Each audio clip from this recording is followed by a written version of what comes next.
solo bu baax a baax Moussa ci yow laay das sax ñu waxtaanee li nga xamante ne mooy direction des élections wala ministre de l'intérieur jot na génn arrêté bi nga xamante ne mooy fixé nombre de coalitions yi nga xamante ne ñooy dem ci élections yi mi ngi mel ne 8 coalitions ñooy dem ci élections yi mais am na loo xamante ne lu si xaw a jaaxal ñu bëri mooy liste proportionnelle Yewwi Askan bi maanaam seen liste nationale bi dañ ko rejeté titulaire bi accepté leen li nga xamante ne mooy seen suppléants yi ci Benno Bokk Yaakaar ñu rejeté seen liste suppléants yi accepter leen seen liste nationale est-ce que comprendre nga xaw ma ay décision de droit la xaw ma nu mu demee noonu en tout cas décision yi nga xamante ni génn na dem ci ministère de l'intérieur. Pape Matar da nga wax lu am solo bi ngay tàmbalee. xaw ma lapsus la xaw ma mais dafa am solo lool da nga ne DG ba mu jàgg ne ministre de l'intérieur. xam nga le problème foofu laa koy tàmbalee. moo di ne la direction générale des élections. ñi nga xam ne ñoom ñoo liggéey ak ñoom ak pendant ce processus là. damay wax mandataires yi nga xam ne ñoo fi doon nekk am na fu ñu leen xalabe mais bari na ci loo xam ne dañu rafetlu liggéey ba nga xam ne def nañ ko ñoom direction générale des élections mais dafa am benn problème bu rëy bu ci am mooy direction générale des élections dafa nekk ci tutelu ministre de l'intérieur ministre de l'intérieur boobu tànn far ba Sénégal gépp xam ne dafa far c'est-à-dire tey ku yeewoo ci réew mi taxaw ne ministre de l'intérieur faralul waa Benno da nga bëgg a wax safaan mais ñëpp xam nañ ne à commencer par le ministre de l'intérieur lui-même daa faral waa Benno loolu cette question là ne se discute pas et forcément daf ñuy delloo ci li nga xam ne moo xewoon diggante 2011 ba 2012 ñoom président Macky Sall ñi ñoo fi taxawoon ne il n'est pas question Ousmane Ngom di organiser élection yi ñu ne leen lu tax ñu ne parce que Ousmane Ngom dafa far ci Ablaye Wade ak coalition Ablaye Wade ne comme loolu la Ousmane Ngom génnee sa loxo ci élection yi ñu jox ko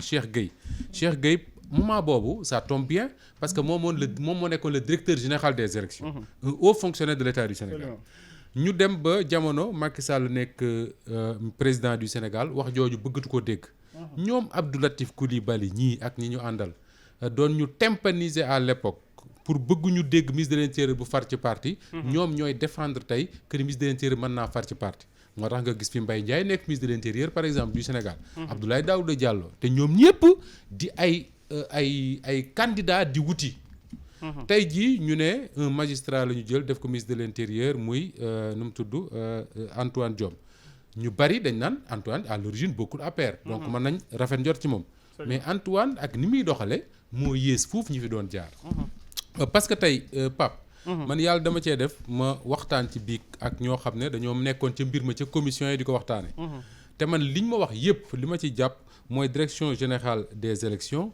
am na lu bari lu ñu doon xaar ñoom def nañ ko mu mat sëkk mais le ministre de l'intérieur bii moom moo far ba ñëpp xam ne dafa far te am na ci yoo xam ne ça relève de sa responsabilité parce que man jànguma droit mais nag jàng naa tubaab man lettre moderne laa jàng fu ma liire tubaab dinaa ko comprendre wala boog naa ci comprendre lu bari tubaab joojulee moom lañu bindee article yii ñuy waxtaane te ñoom ñëpp dañoo d'accord ci benn mbir mooy amul benn pouvoir bu may wala benn article bu may le ministre de l'intérieur muy annuler wala muy rejeter une liste absolument fañ ko doon defee dañ koo weesu et loolu ñi ma ko laaj ñëpp dañ naa ma da ngay dellu ci article 179 fañ ko doon defee dafa weesu léegi lenn lañ mënoon def ñoom waa direction générale des élections mooy constater anomalie yi wax ne constater nañ anomalie yi mais li nga xam ne moom moo incohérent ci ñëpp mooy soo ñëwee ne Benno Bokk Yaakaar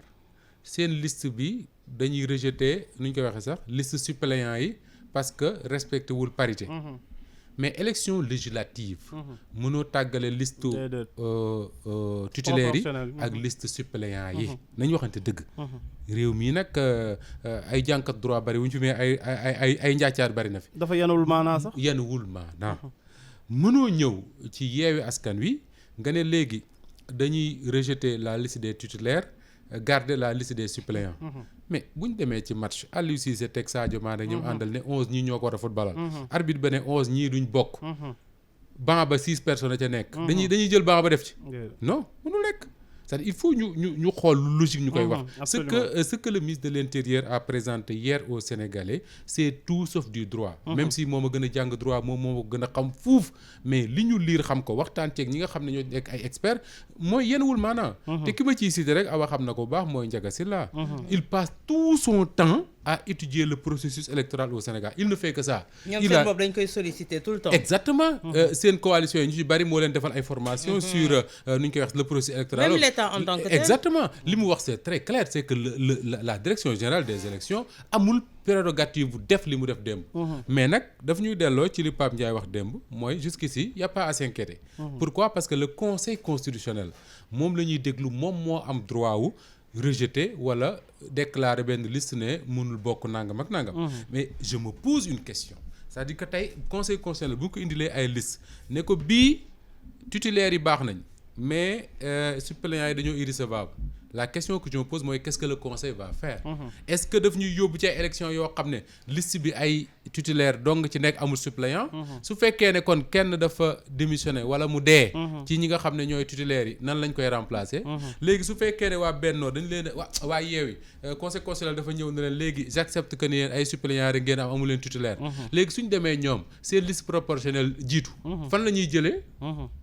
wala dañuy dem directement ci suppléants yi di jël di andi. donc il faut qu'on revienne à li nga xam ne moom la xel mën a nangu. man dama ci waxtaan ak démb ku xam mbir moom nekkoon ci commission ba di fa siéger. mu ne ma au pire des cas ce que le conseil peut faire. mooy annuler candidature boobu nga xam ne moom moo ñëw 2 fois si lu si yeew yi. wala ñu may leen possibilité ñu remplacer ko.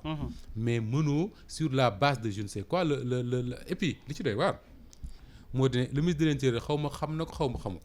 parce que xam na ko sax parce que le ministre de l'Intérieur il a ses renseignements et tout tey jii ñun Sénégal dañu nekk ci benn période de tension boo xam ne li doon gën mooy ñu dem ci élection législative dans le respect de la loi ñëpp xam ne lii la loi maye ñu def ko ba mat sëkk.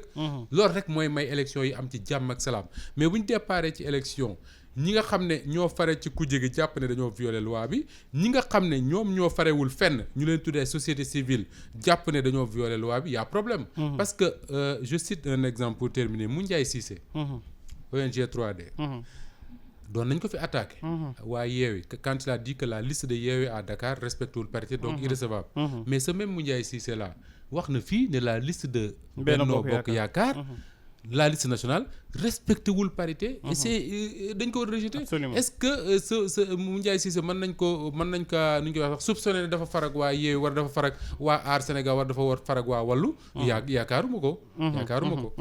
Awa Diop tey jii boo déggee wala boo gisee li nga xamante ne rendre nañ ko mii loo xamante ne jaaxal na ñu bëri tey est-ce que nekkuñu quelque part di jéem a couper la part en deux c'est-à-dire Yewwi Askan bi dañ leen di accepter aussi li nga xamante ni moom mooy seen revendication yu légitime yi par rapport ak rejet bu ñu doon wax ci liste Benno Bokk Yaakaar mais Benno Bokk Yaakaar aussi foog ñu may leen aussi li ñu bëgg est-ce que ministre bi nekk woon di jouer ci ñaari mbir yooyu. On n'a pas coupé la poire en deux, Pape Matar, parce que soo doon couper la poire en deux ñoom ñaar ñëpp dañuy yem mais couper la poire en deux amul égalité foofu au contraire poire bi dafa nekkoon benn poire boo xamante ne dafa am benn côté boo xamante ne dafa tàmbali woon dina beneen côté bu baax bi nga jox ko say farandoo ak say àndandoo. loolu lañ fi gis. parce que c'est vraiment incongru ngay foo ak askan wi wala jàppaleen ñoo xamante ne amuñu xam-xam. parce que tey jii ni ñu koy waxee man j'ai pris mon temps bi ma ko déggoo démba ma toog di wër Ndiaga Sylla fu mu nekk pour ma déglu ko. et quand je l'ai écouté ce matin xam nga man loolu dama ko xalaat ba pare mu ñëw wax ko ma ne lii mooy mën a nekk parce que liste la ñu wax séparé wuñu liste bi ne liste bi dañu naan liste proportionnelle liste titulaire. Liste titulaire liste suppléant. amul fenn ñoom ñaar ñooy àndandoo dem mu nekk benn liste. bien sûr.